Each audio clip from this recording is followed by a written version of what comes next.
next few minutes. Well, welcome everyone to another TCS Plus talk. We're very happy to have Ronen and Eldan from the Weizmann Institute, who will tell us about localization, stochastic localization, and Yuansi Chen's recent breakthrough on the KLS conjecture. And just before we begin, I do want to encourage everyone to keep their cameras on, to give Ronen some visual feedback. And please unmute yourself if you have any questions throughout the talk. I'll also will be recording the talk and then posting it on our site on YouTube.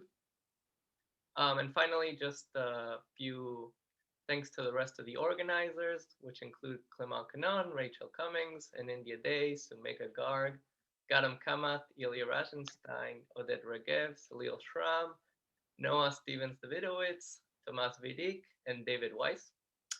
But with that, well, let's begin, and Ronen, please take it away. Thanks, Eric, and all the long list of other organizers for inviting me to give this talk. So before I start, just to quickly say that, like, incidentally, more or less at the same time I was invited to give this talk, I was also invited, asked to give a talk about the same subject at the IAS Computer Science and Discrete Math seminar. And there it's basically like a teaching seminar. So it's a 6-hour, 3-session talk. So what I'm gonna do now is kind of a short version. If you see this, it's kind of to demotivate you to actually try seeing the other thing. But if you happen to, be interested in what we'll do today, then, here's a link for the other talks. I already gave 2 out of the 3. All right, so let me start by trying to motivate the KLS conjecture. This is going to be kind of like a historical motivation. So this is basically what started this line of research around the KLS conjecture. And this, and it started basically with the following task. So it's computation of volume for convex bodies in Rn. So assume we're given a convex set in Rn. And what do I mean by given? We have access to a membership oracle. So we have a black box to which we can pose questions of the form, is X in K for some point X in Rn? And the black box answers yes or no. And our goal is to estimate the volume of K. Now, there definitely should be some normalization, we assume, because we could not know at all what the scale of K is or where it's located in space. So the normalization that usually is done in the literature is the following. So we just assume that this convex body K is encompassed between 2 Euclidean balls, a Euclidean ball of radius R and a Euclidean ball of radius capital R, so that our convex body is in between. And yeah, now the goal is to estimate its volume. So if the dimension is small, let's say we have this picture in 2 dimensions, then I guess most of you will immediately guess what a good algorithm is. So, what we can do is just Monte Carlo sampling. I'm just gonna sample a bunch of points in this bigger ball where I know that my convex body is contained. The fact that it contains a smaller ball means that its volume cannot be too small. So in small dimension, the ratio between the volume of these balls, okay, I guess I didn't say, so let's assume that the ratio between big R and little r is some poly in the dimension. Okay, So this fact just, tells me that the volume of K is not too small, meaning that some non-negligible number of my random points are going to fall inside K.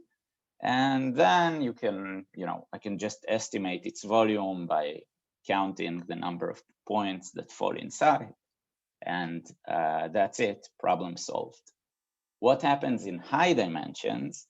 Well, in high dimensions, things are much more involved, simply because this assumption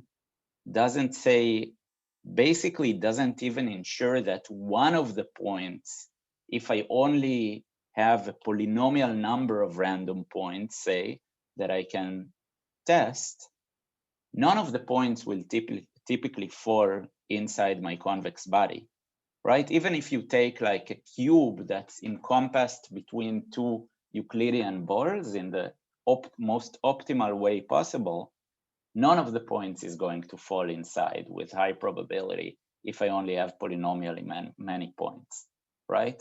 So in high dimensions, this sandwiching assumption is much weaker, and it's not clear at all what we should do a priori. You can also think about this problem as a problem of Monte Carlo integration for, sparsely supported functions. So, if the function is supported on most of the space and it's well behaved, I can do Monte Carlo integration. But if it's in some very small portion of space, I don't know where it is, then we should basically assume something extra, and convexity is a pretty good assumption. So to solve this, a very, I guess, revolutionary in this topic idea by Deer, Fries, and Kannan in the early 90s, I guess 92 or something like that, is to do the following. So I guess many of you have seen examples where if you have access to sampling, that gives you an algorithm for approximate counting. So this is more or less what we're going to do, and we're going to do it like this. So let's take an increasing sequence of radii, R1, R2, etc., such that the last one is big R and the first one is little r. And let's consider and let the ratio between two consecutive radii be something small, so close to 1, something like, let's say, 1 + 1/n. I'm not going to be very rigorous here. This is just a hand waving of the idea. And I'm going to define a sequence of convex bodies Ki by just taking the original convex body K and intersecting it with Ri times a Euclidean ball. So the picture is like this. I have just a sequence of increasing Euclidean balls such that the first one is contained in my convex body and the last one contains my convex body. And once we did that, we can write that the volume of K is just going to be the product over all I of the ratio between the volume of Ki and the volume of Ki minus 1. So just this telescopic product, and I only need now to multiply by the volume of the smallest one, which is the same as multiplying by the volume of R times the Euclidean ball. Right, I didn't do anything. This is just a telescopic sum. Now, the point is that this assumption ensures that each one of those ratios cannot be too big. So before we wanted to do Monte Carlo sampling on, two sets whose ratio is really big, so none of the points really falls inside. But now we know that these ratios, I need to add a page, sorry.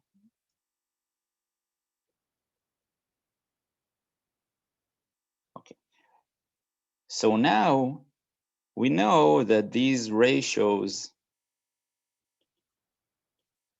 are ensured to be O of 1, just because we pick the radii close to each other.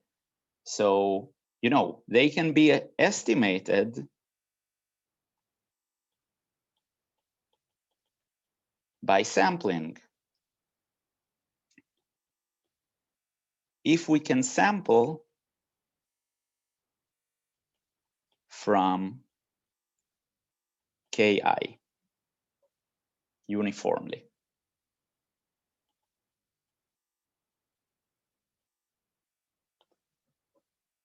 Okay, so is this scheme clear? We just write it as this product. Given that we have some way to sample from the, you know, bigger thing here, then we can estimate this ratio via the usual, you know, method. And this is, in a sense, this is the best thing, the only idea to do these kind of things up to now. You could do some annealing instead of those restrictions, but this is essentially the only thing you can do. And now basically what we need to do, so now the question we want to answer is how to sample from, you know, Ki, but in general from any convex body K that's given by a membership oracle. Okay. So I guess most theoretical computer scientists already saw at some point this diagram. So how do we sample from stuff? Usually via Markov chains. And usually if we want to sample by Markov chains, we need some estimates on the mixing time. And mixing time of Markov chains is usually pretty much equivalent to a spectral gap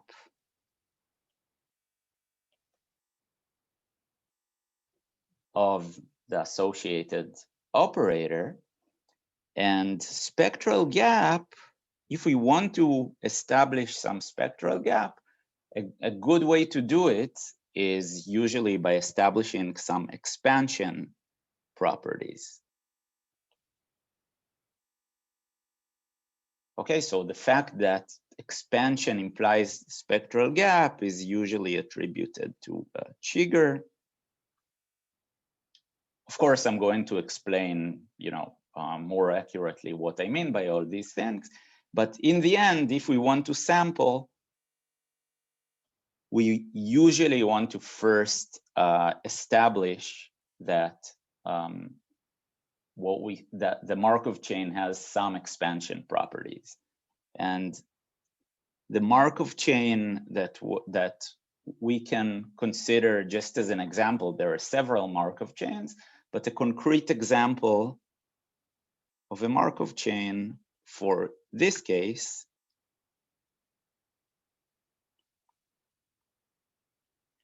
is, for example, the ball walk, which is just, suppose I have, so it's just a random walk defined by the following iterative procedure. Suppose we have the x at time t. X at time t plus 1 is just going to be uniformly distributed on a ball centered at xt of some given radius r, and I'm just going to restrict to my convex body k. So, you know, I have the convex body and I'm just doing a random walk. Every time I'm taking a ball around the point, taking a uniform point there, and I'm just saying, if it happens to fall outside K, I just sample again. So this is the ball walk, and we're going to look for some definition of expansion which implies mixing for this Markov chain. So I'm not going to do any of this rigorously, what I'm going to do next is try to understand what we mean by expansion. What is expansion? Okay, so let's just remind ourselves. So I guess most of you know what expansion in graphs means. What's expansion in graphs? Suppose we have a graph. Let's call this graph K. It's a convenient notation for later. And expansion just means that if we look at a subset of the graph, let's call it T, such that this subset is neither too small nor too big. So we assume that the ratio between the size of T and the size of K, so this is a subset of vertices, right, is say between 0.1 and 0.9. In this case, we want to say that all the edges here, I mean, we want to say that there is a significant number of edges between T and the complement of T, right? Expansion in convex bodies is going to be just, I mean, the same picture. Did my video just freeze? No, no. No, it's you're fine. fine. It's fine. Okay. So it's just going to be exactly the same picture, only I need to tell you what this, surface area, what we mean by this notion of surface area. So for this, let's do some notations. First, let's define by mu k. So k is always going to be some subset of Rn. It'll be convex for us, but the notions here are valid for any subset of Rn.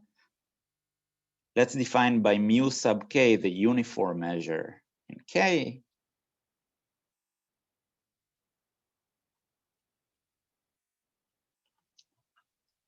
And I'm going to define the surface area of a set. So for any measure mu, I'm going to define the measure of the surface of the perimeter of a set T to be the following thing.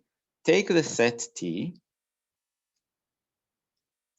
and take an epsilon extension of it. So take all the points whose Euclidean distance to T is at most epsilon. So, and subtract from it the set T itself. So you end up with this strip here. And let's look at the measure of this thing. Divide by epsilon and take the limit as epsilon goes to 0. Okay, this is going to be the surface area of T with respect to the measure mu. So T epsilon here is just all the x such that the distance between x and the set T is at most epsilon. And now I can finally define the expansion of a set.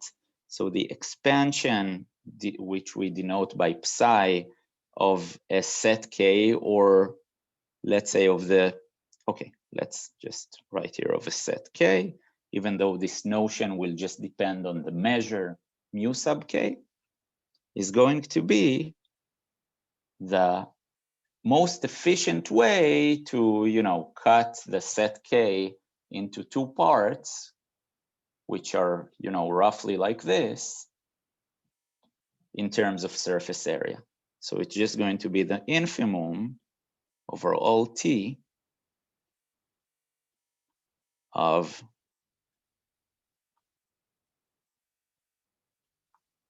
the surface area measure of T with respect to K. And in order to ensure that this happens, I'm going to do something slightly different than this. I'm just going to divide by mu K of T times mu K times 1 minus mu K of T. This kind of ensures that they're both big.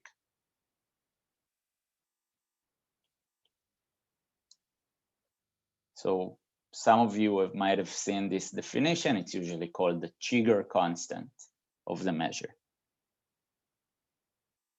Okay, what happened?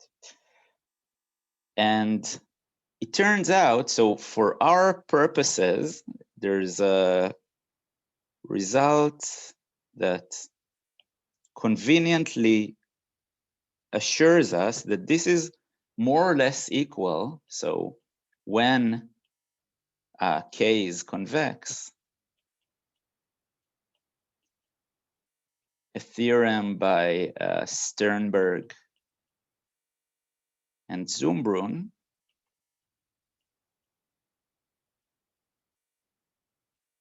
ensures that we don't actually have to check all T of all measures. It's enough to look at only at sets T such that mu K of T is exactly 1/2.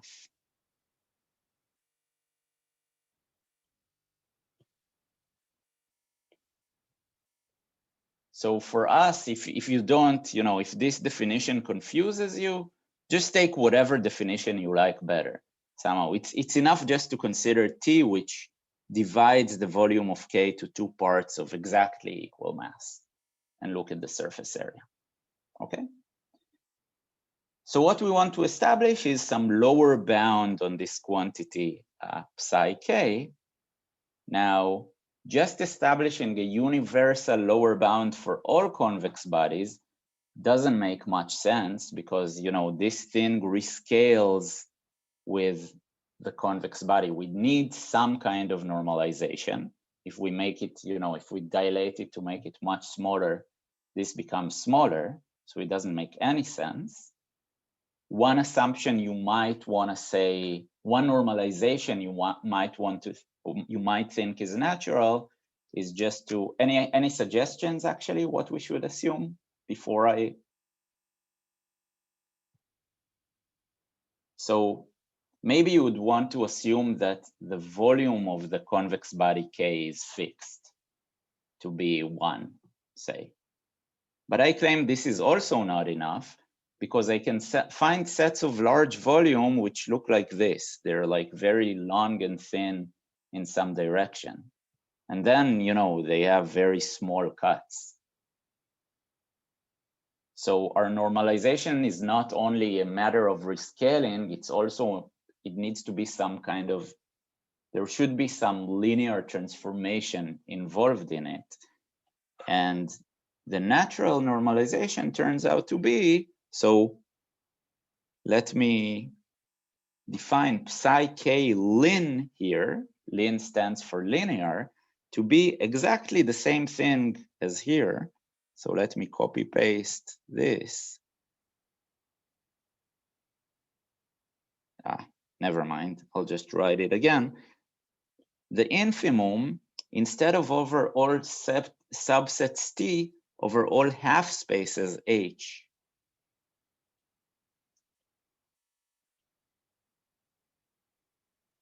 Whose measure is 1/2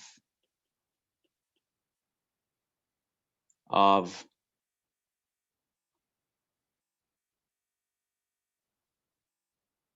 the surface area measure of those half spaces. And now we're finally going to define Ronen, you wrote N. del K. I think you meant to write del H, maybe? Thank you, del H. Yes. So what we want to establish is that given the best cut to subdivide a convex body into 2 halves of equal mass, and the best flat cut, the best linear cut, the ratio between these two cannot be too big. So maybe actually let me just,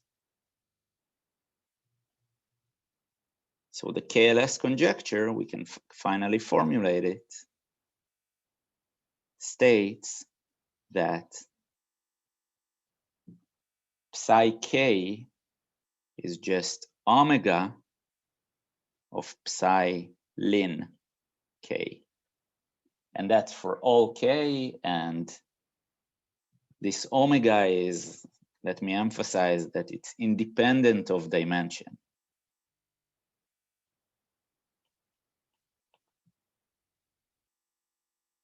Any questions about this? So I just want to say the most efficient way to cut a convex body into two is via flat cuts up to a constant. You have started to talk about normalization and you did not finish. So what normalization we choose? So my normalization is just assuming that this is not too small.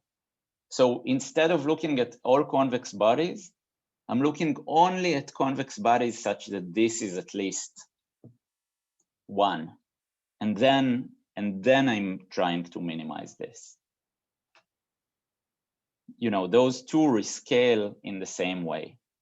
But if you've already asked this, let me also mention that if we define psi n to be just the infimum over all k of this ratio between psi k and psi k ln, alternatively, if we don't want to look at this quantity psi k ln, it's actually equivalent up to constants to looking at the infimum over not all k, but all k such that if I take the uniform measure of k and I look at its covariance matrix, then this is the identity.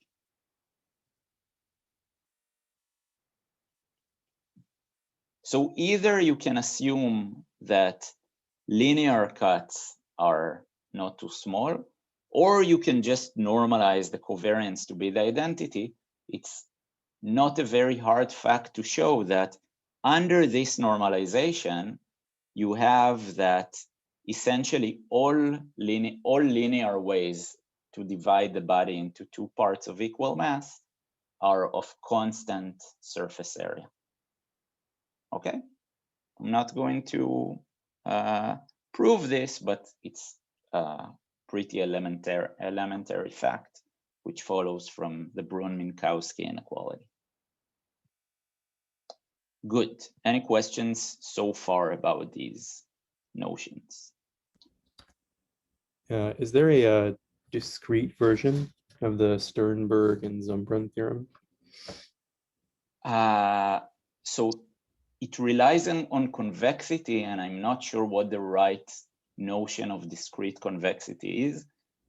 It's very plausible that, you know, some notion of curvature will imply this, but I don't know any such thing. I mean, you know, it's a very good direction to try, but I don't think there is one. Okay, so let me really quickly go over the progress on the KLS conjecture so far. So in the original paper by KLS, they showed that psi of n, this surface area, is at least n to the minus 1/2. Remember, we aim to get a constant. So they showed n to the minus 1/2. Klartag improved this to n to the minus 1/2 plus epsilon, which might not look like a big deal, but it is a big deal since it implies something called the central limit theorem for convex sets, which essentially means that marginals of convex sets look like a Gaussian. In 2013, I basically showed that psi of k is not equivalent to psi ln of k as we want, but if we consider all quadratic functions rather than linear functions, or actually if we consider all ways to cut a convex body through an ellipsoid rather than through a flat cut, then these two things are equivalent up to a polylogarithmic factor. And together with the result of Gedon-Millman that gives a bound for the quadratic thing, this improved to n to the minus 1/3. Then Lien and Vempala improved to n to the minus 1/4. And finally, Chen now showed that you actually get something better than any polynomial. So this is the history of this. And let me also connect this to another famous problem due to Bourgain, which asks the following thing. So given any convex body in Rn, normalized so that, now we normalize so that the volume is 1. So suppose that the volume of K is 1. The question is, can you always cut it via a flat cut, some affine hyperplane, such that the volume of this cut is at least a constant? Okay, this naive looking question has lots of, it is still open, it has lots of implications in convex geometry. And it turns out that, well, whatever bound you have on expansion gives you a bound on the size of flat cuts. Okay. And let me just quickly mention that for the slicing problem, essentially the only progress, so Bourgain himself showed a bound of 1 over n to the 1 over 4 log n. Klartag improved this to n to the minus 1 over 4, so we removed the log, and now Chen's theorem makes a really big step, showing n to the minus little o of 1. Good, so let me, that was the background. Let me now talk about localization, and then a little bit about what stochastic localization is. So I'm going to try to give you a sketch of the proof of the KLS bound first, the one by Kannan-Lovasz and Simonovits. And what they did is it follows a procedure by also Payne and Weinberger and Gromov-Millman, which does the following thing. Fix any measure mu, but think about the uniform measure on a convex body, and fix this subset T, which we want to say has a large surface area. So this is, mu is uniform on this, and you have the subset T. Let me draw it like this. And then consider the following procedure. I want to find a half space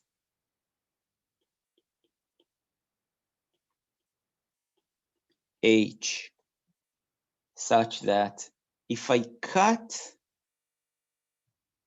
Rn via the half space H, I want two conditions to hold, such that, first of all, mu k of H is exactly 1/2. And maybe let me say that this is H minus and this is H plus. It's just, you know, a flat partition of Rn to two pieces. So mu k of H, both plus and minus, is 1/2. And also, I want mu k of H plus and minus intersection with T to be 1/2 mu k of T. So not only I want to cut the volume of K to two pieces of equal mass, I want the relative proportion of T in each of these two pieces to be the same. Okay? By a topological argument, these are two, you know, I have, okay, I had just hand waving. I have two constraints. If we are in R2 and things are not degenerate, I should be able to find such a cut that satisfies both of these. And now what we're going to do is take epsilon to be either plus or minus uniformly at random, and denote mu, so maybe first we set mu0 is mu.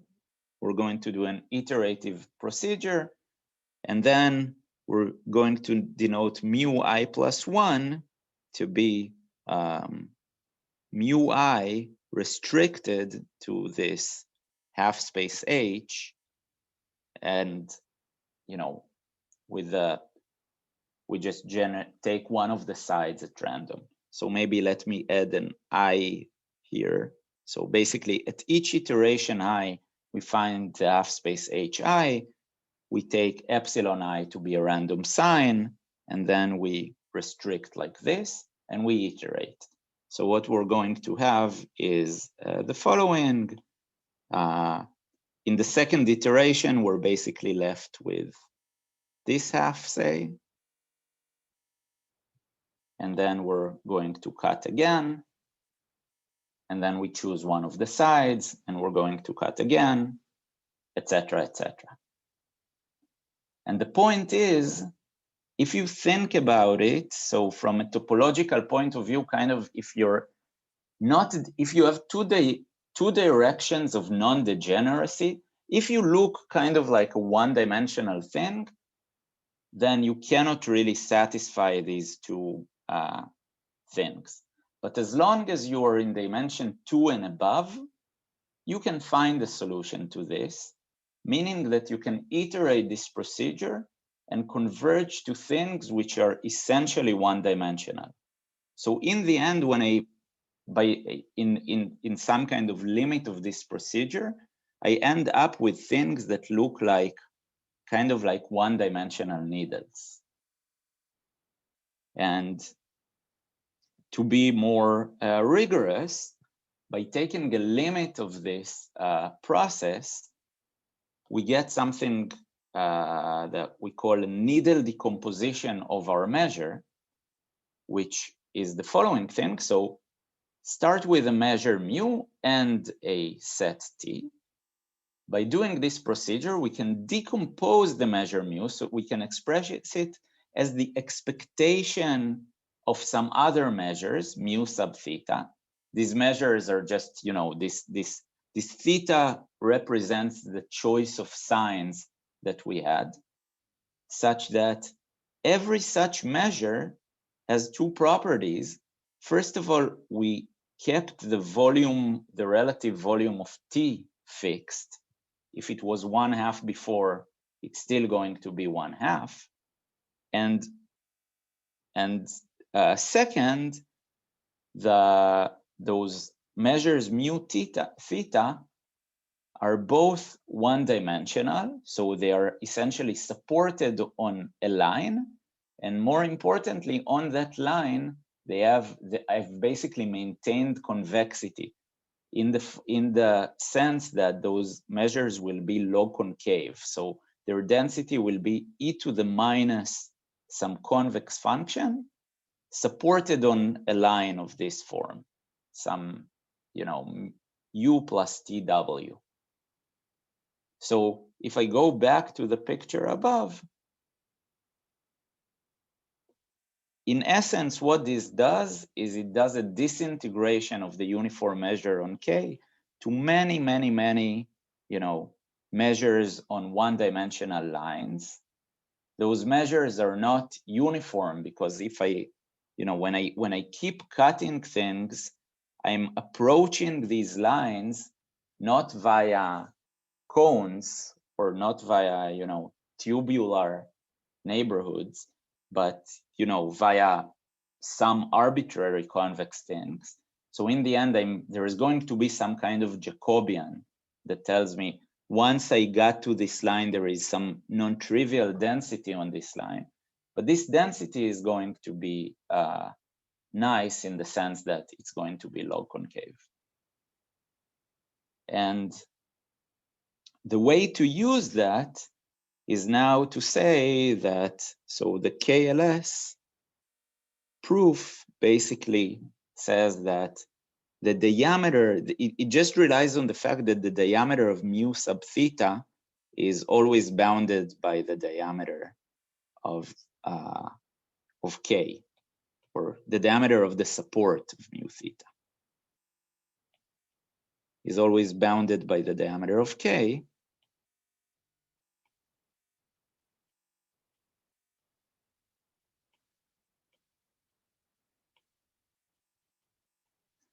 And then all you need to do is prove some expansion property for these mu theta. And if you have low concave measures with bounded diameter, it's almost an exercise to show that they have good expansion. So I just, the point is that mu k of the boundary of T is just going to be the expectation with respect to theta of mu sub theta of the boundary of T. But I know that these mu sub theta are well behaved.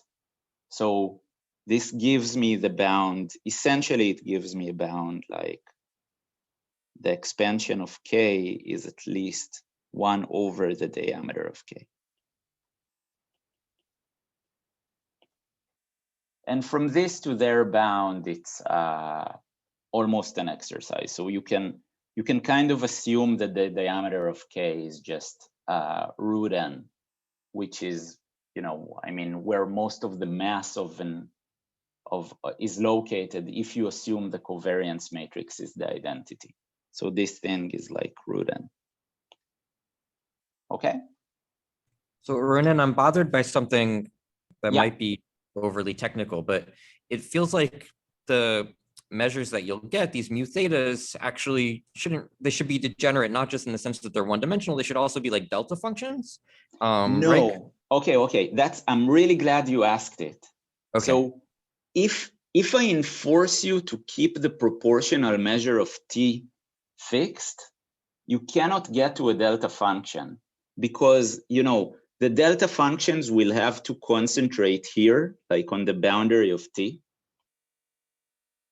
You need, exactly half of T to be inside, half of it to be inside T and half to be outside T. Wait, so no, okay, I'm still you confused. can't really be here. No, I'm worried that they're a delta function in one direction, in the direction like along T, along the. Hold on, delta functions are just points. So what do you mean by? Sorry, so I mean like it will be 0 and then it will be infinite and then it will be infinite along some line and then it will be 0. Good. But note that you have this property. So you have that if you first generate a measure mu theta and then you generate a point from mu theta, it's like generating a uniform point in K. So it can't be supported near the boundary of T because, in the end, this point here is as likely to, you're as likely to get it as a point close to here. You see what I'm saying? Good. Yes, thank you. Good. So this, but I'm glad you asked that because let's look at the example where you have a Euclidean ball and the set T is just a half space. And I'm doing this needle decomposition procedure. It's not very hard to see that I'll get needles which are basically parallel to each other like this. And the point is the diameter of the Euclidean ball, so if K is a Euclidean ball, the diameter is attained here, and it's like Ronen under the correct normalization. But by concentration of measure, most of the needles are actually going to be here. They're going to be much, much shorter. This bound saying, diameter of the needle is bounded by diameter of K is very, very wasteful. We want to be able to say something about the typical needle being much smaller than just the diameter of K. And for this, what we would like to have is a more tractable cutting process. So this cutting process is nice, but this hard constraint here is pretty annoying. It makes things very untractable. And also to try to understand what happens to the length or the diameter of your thing by this cutting procedure is it's just very hard to understand these kind of things. And the question is there a more tractable process? And let me give you just a few intuitive steps towards trying to get a more tractable process. So step one, so we're going to basically give some intuition of, the ideas towards getting stochastic localization. Step one is, instead of those cuts which preserve the volume of T, maybe just try random cuts. So maybe just forget about the hard constraint.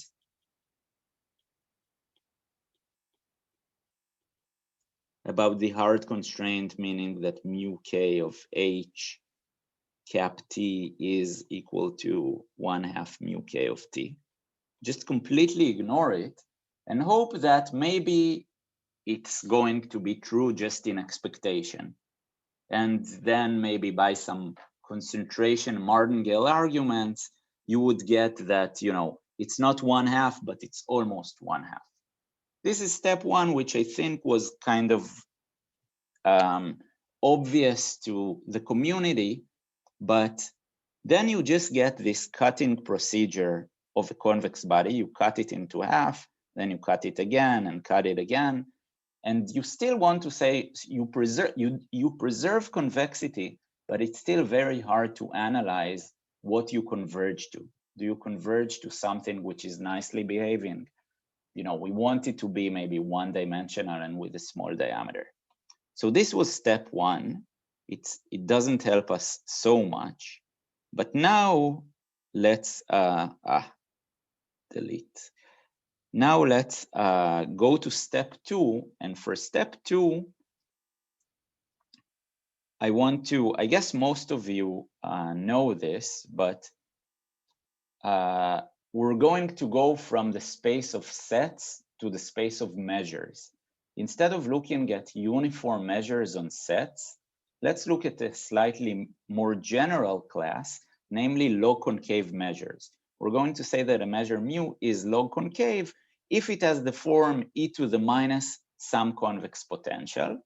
And if I allow this convex potential to also attain the value infinity, then this class also includes indicators of convex sets or uniform measures on convex sets. So we just went to a bigger class, and we're considering a slightly more generalized version of the KLS conjecture, where we take the infimum not over uniform measures over convex bodies, but all log concave measures.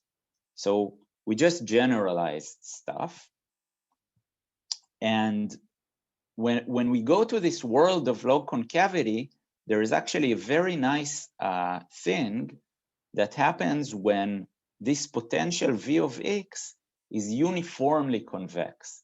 So you have this theorem, this fact, it has many different proofs, very classical by now, that says the following: if the potential is not only a convex function, but it's a convex function plus some small alpha times a quadratic function, then the measure is very nicely behaving in the sense that it satisfies a Chigger inequality, but I forgot to add here root alpha. So of course, if alpha is very small, this is not helpful, but the bigger alpha gets here, the better the expansion of this measure gets. So this suggests that maybe in our localization, it would be nice to end up with measures looking like this. Of course, for alpha positive and as large as possible. And now, if we go to, so step two, or the second idea, is to forget about the geometric localization and try to get a more analytic type of localization. And what we're going to do is the following thing. Instead of multiplying by indicators of half spaces, I'm going to look at my thing not as a measure rather than as a convex set, and I'm going to multiply by linear functions. So I'm going to say that fi plus 1 if Fi is the density I have at time I, is Fi times Fi plus 1 of x is Fi of x times a linear function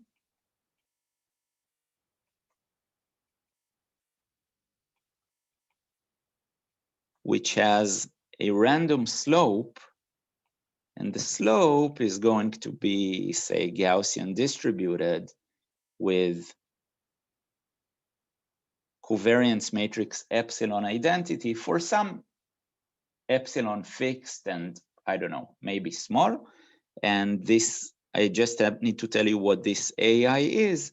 Let's choose AI to be the center of mass of Fi. It's not very hard to see. I'm running out of time, but if you choose AI to be the center of mass, when multiplying by a linear function equal to 1 at the center of mass, you don't change the total mass of the measure. So this is the unique choice that ensures that if I was a probability density, then Fi plus 1 will also be a probability density. So we're just multiplying by linear functions with random slopes. And why is this thing nice? Well, it's nice because of the very simple mathematical fact that says, so those directions are random. And let's say we are in one dimension, then, you know, they either go left or right. Like theta is either positive or negative. And let's say it's even, instead of, let's say theta I is uniform in plus minus epsilon instead of, you know, epsilon identity. Then we're going to have a lot of cancellations in this process because of the law of large numbers. And then if I take Fi and let's look at one cancellation, I multiply by 1 plus epsilon x and then by 1 minus epsilon x. An amazing, you know, fact is that this is just like multiplying by 1 minus epsilon square x square. And if I happen to do this enough times, say 1 over epsilon square times,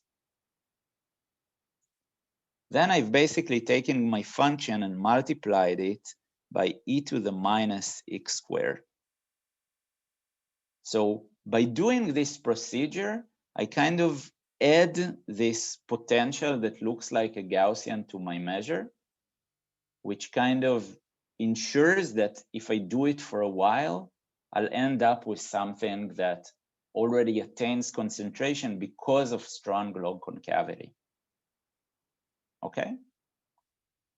So this was step 2, and step 3 is just going to be do the exact same thing, only do it in continuous time. So I'm not going to, like, I don't have time to explain this at all, but there is a way that makes sense of taking this process and taking this epsilon here to 0, and then having some kind of continuous time process where you have those running densities a long time, and those densities somehow, I don't know, evolve continuously in time, and they evolve. So this gives you some continuous random process of measures. So you start with the measure mu, and at time t you have some measure mu t, and it's going to have some nice properties, which I'll just kind of quickly go over. So so mu t are going to be probability measures, and mu t of w is going to be a martingale for every set w. So it's a martingale of measures. If we go back up to this iterative procedure, it's clear that the measure of a set is a martingale just because every time I'm multiplying by something that has 0 expectation. Okay, so also the continuous thing is going to be a martingale. And the second property that follows from the intuitive thing I gave, I know that, do I have, I guess I have 5 more minutes? Or should I have? Yeah, that should be fine. Yeah, okay, thanks. And the second property that follows from, you know, this intuition I gave here is that mu t is of the form, is, maybe let's just say it like this, turns out to be t log concave. So as time evolves, I'm adding more and more log concavity to my measure. And using the fact that we had below, we can now write the following thing. So if I want to bound mu of the boundary of some set t, by the martingale property, this is going to be the expectation of mu t of the boundary of the set t. But I know that mu t is t log concave, meaning that this is that, you know, what's inside the expectation has nice expansion properties. So this is at least going to be something like root t times mu t of t 1 minus mu t of t. So in the end, giving a bound for this is just boils down to giving a lower bound for this quantity. Now, what is this quantity? If I define, so by what's written above, mu t of t is a martingale. And what we want to do is we just kind of want to figure out how quickly this martingale is moving. We want to say that we can run the process for long enough so that we do get some strong log concavity, but not too long so that this quantity becomes 0. Kind of meaning that, you know, mu t is concentrated not kind of around the boundary, but, you know, either here or here. We want mu t to still kind of see the boundary of the set. Otherwise, it's worthless that it has good expansion. So this is what keeping this big means. And now now that we have this, let me just really give a 2-minute, very high-level sketch of what happens in Chen's theorem. So we can basically estimate this by taking derivative of, so time is continuous. We can take derivatives of this thing with respect to time. And it turns out that a lower bound on mu t 1 minus mu t of t is implied by an upper bound on the covariance matrix of mu t. So somehow, if we manage to show that those, you know, kind of analogs to needles don't become very degenerate, very big in some direction, this gives a lower bound on this, and in turn, it gives expansion. And the nice thing about these things is you can always keep differentiating quantities. And if you kind of differentiate this quantity with respect to time, you will see that this is implied by an upper bound on some kind of third moment tensor of the measure mu t. This is really like just a very, very general sketch. So somehow all of this picture was already existed, like, I guess, before Chen's paper.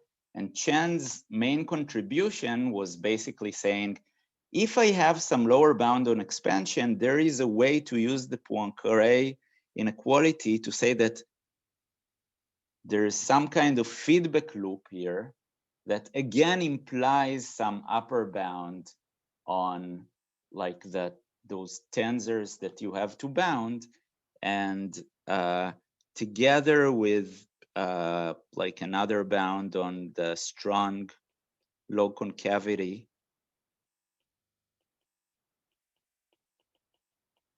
what you get is basically you start with some a priori bound on expansion, and via this loop, you can kind of make it stronger. You improve it.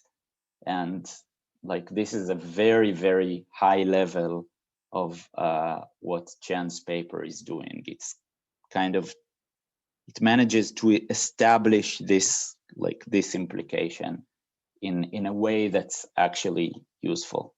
Let me finish just by, so there, stochastic localization first appeared as like, you know,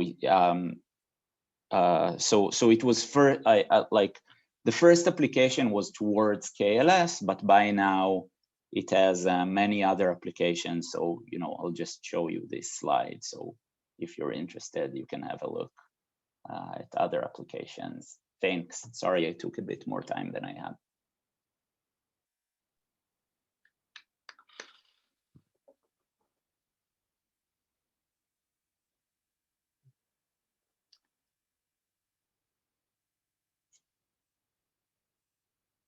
So are there any questions?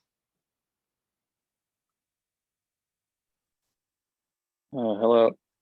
I have Hi. a very basic question just about how these measures of expansion relate to sort of Cheeger's inequality on manifolds. So I have no geometry background, but vaguely I think there's some version of Cheeger's inequality which says like the spectrum of the Laplacian operator corresponds to cuts. Right. So are we talking about the same things, or are you talking about some other measure of expansion? Great. So, you know, okay, let's go back to this, to where did I have it? I had it here, like this thing. Mm-hmm. So I guess what you already know is graphs where you have basically an equivalence between, you know, whatever or most measures of expansion you come up with and the spectral gap of the Laplacian, Mm-hmm. right? I guess this Right. is what you referred to. Yes. The other direction is also true, both in graphs and in convex sets, due to completely different arguments. Is that, I guess, can you just repeat the question, because I'm not sure. It's not a very well-formed question. So Yeah, when you wrote this down originally, so I thought the spectral gap referred to the, you know, the Markov operator for your Markov chain. right. So it's not clear what the Markov operator is. I mean, okay, good. I mean, you thought it's for the Markov operator for this particular Markov chain. Yes. Yes. Good. So yeah, I guess this thing is like a very informal diagram. The spectral gap for this Markov operator and the spectral gap for the usual Laplacian with Neumann boundary conditions. So you can take just the Laplacian on Rn with Neumann conditions, so the derivative at the bound is, you know, orthogonal to the boundary. This would be almost the same thing if this radius R is chosen to be small enough. So this thing kind of imitates a reflecting Brownian motion. And I guess like my answer to your, you know, question is take your favorite kind of expansion and take your favorite Markov chain, either in continuous time or something like this, there's probably like a relation between them. Okay. Okay, there's let me maybe just say that in convex sets the picture is a little bit more complicated in the sense that the ball walk, if you're very close to the edge of your convex set, even to do one step, it could take a lot of time because, you know, most points inside this ball will be outside your convex set, which, you know, is kind of a bummer. So there's a trade-off here between taking R small, and so, I mean, I guess my point is there are more details here that you need to work out. There's more subtleties, but in the end, it's all pretty straightforward and like very analogous to what you have in graphs. Even like you can even just take an actual graph, so take a grid inside the convex body and do just, you know, the lattice restricted to the convex body and do the random walk there. And if the lattice is fine enough, then you really see that it's the same thing. Okay, yeah, that is very helpful. Thank you. So Ronen, it seems like the magic in Chen's proof is this new sort of feedback loop, which seems like total cheating.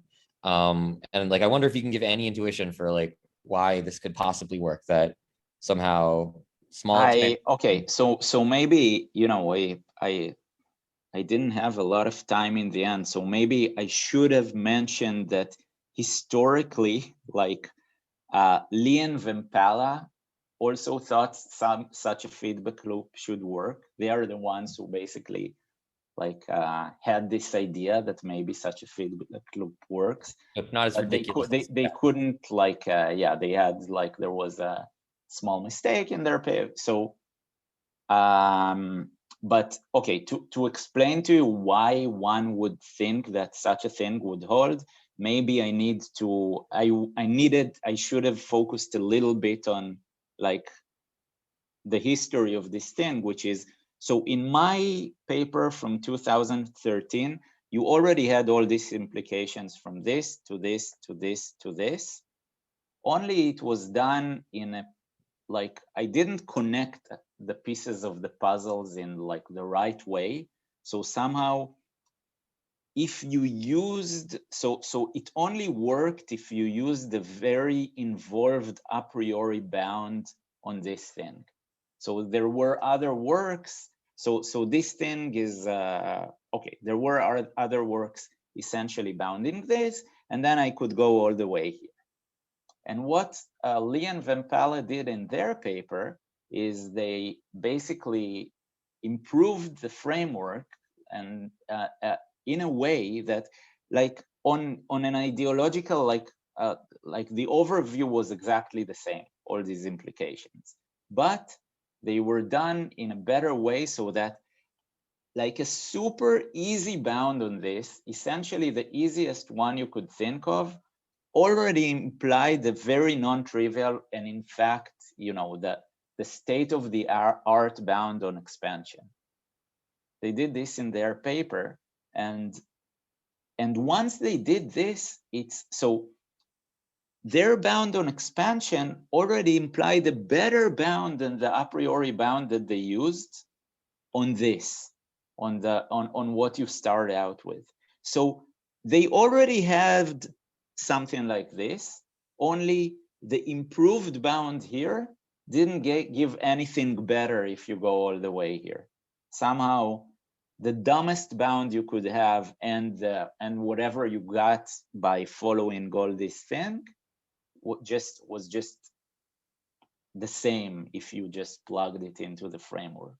So at this point, it was kind of, you know, it was kind of natural to expect that if you were able to improve on the a priori bound, there should be a framework that's able to, you know, get a better bound in the end, only no one could do it. So basically what Yuansi Chen did is, you know, kind of figure out how to, like, so you kind of combine this bound with some other bound that follows from strong low concavity, and suddenly, boom, you can do this feedback loop. So yeah, this is